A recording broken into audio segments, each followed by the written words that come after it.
Fall is a great time to plant trees in Arkansas and move trees and shrubs if needed in the landscape. Because our soil never freezes in the winter, the root systems will grow and begin their establishment during the winter months when there's not much of a demand for water or nutrients from the top of the tree, since that part of this tree is dormant. When you're planting a tree or a shrub, the planting hole is an important part of the process. You want to make sure that you plant that plant at the same depth at which the container in which it was growing in, because we want that plant up in the same amount of oxygen that it's been used to growing in its container. The important thing to remember is to plant a nice wide hole. Really go 2 or 3 times the width of the root ball when you're planting the tree or shrub in the ground. Turn that soil, dig that up, and that aerates that soil and makes it a good environment for those roots to get out of that planting hole and become established. Also, we don't recommend adding any soil amendments at the time of planting.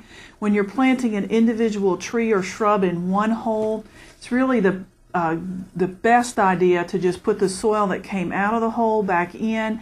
That plant's got to live and establish itself in the soil in which it's growing. You don't want to create a pot by making that planting hole so rich and wonderful that the roots will not establish outside of that area. And the most critical thing is to water. We've got to remember to water because the root system will need water throughout the winter months. So if we're getting rain about once a month, we ought to be okay, but if we go through a dry period, you'll need to get the hose out and give that plant some additional water right in that root ball zone for the newly planted plants.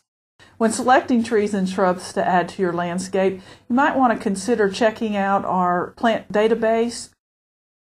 Click on Agriculture, scroll down the menu that pops up, and then click on Horticulture, and it will take you to several publications and databases we have. The plant database is a great resource for folks trying to select the right tree or shrub for their landscape. To learn more, contact your county extension agent and follow the links in this section.